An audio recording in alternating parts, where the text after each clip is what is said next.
ఈ మధ్య జూనియర్ ఎన్టీఆర్ తన సినిమాల ప్రీ రిలీజ్ ప్రమోషన్లకు వచ్చినప్పుడల్లా అతడికి ఎదురవుతున్న ప్రశ్న మీ బాబాయితో మీకు ఇబ్బందేంటి అని. దానికి అతను సింపుల్గా మా బాబాయ్తో నాకేంటి ఇబ్బంది అని నవ్వేస్తారు. తమ ఇద్దరి మధ్య సన్నిహిత సంబంధాలున్నాయని, ఆయనతో కలిసి సినిమా చేయడానికి కూడా రెడీ అని స్టేట్మెంట్ కూడా ఇస్తాడు. కానీ బాబాయిని కలవాల్సిన సందర్భం, అవసరం వచ్చినా అతను కలవడు. ఇటీవల 2 కీలక సందర్భాల్లో తారక్ బాలయ్యను కలవాల్సిన అవసరం ఉన్నా కలవకపోవడం చర్చనీయాంశమవుతోంది. ఇటీవలే నారా లోకేష్ ఆంధ్రప్రదేశ్ కేబినెట్ లో మంత్రిగా ప్రమాణ స్వీకారం చేసిన కార్యక్రమానికి నందమూరి కుటుంబం నుంచి చాలా మంది హాజరయ్యారు. తెలుగుదేశం పార్టీ వ్యవహారాలపై తన సోదరుడు బాలయ్య, బావ చంద్రబాబు తనతో వ్యవహరిస్తున్న తీరు పట్ల తీవ్ర అసంతృప్తితో ఉన్న ఎన్టీఆర్ తండ్రి హరికృష్ణ సైతం ఈ కార్యక్రమంలో పాల్గొన్నారు. అలాగే ఎన్టీఆర్ అన్నయ్య కళ్యాణ్ రామ్ కూడా వచ్చారు. కానీ ఎన్టీఆర్ రాలేదు. షూటింగ్ లో బిజీ, నిర్మాత ఒప్పుకోడు అని తప్పించుకోవడానికి కూడా లేదు. అతడి సినిమాకు నిర్మాత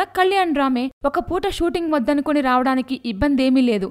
అయినా తారక్ రాలేదు. తర్వాత జనతా గ్యారేజ్ సినిమాలో ఎన్టీఆర్ వాడిన బైక్ మీద కాంటెస్ట్ పెట్టగా వచ్చిన 10 లక్షల చెక్కును పట్టుకెళ్లి చిత్ర నిర్మాతలు, దర్శకుడు బాలయ్యకు అందజేశారు. ఈ కార్యక్రమానికి ఎన్టీఆర్ రాలేదు. దీన్ని బట్టి బాబాయితో అబ్బాయి సంబంధాలు ఎలా ఉన్నాయో అర్థం చేసుకోవచ్చు. Please subscribe. Hi, it's me Purna. Please subscribe.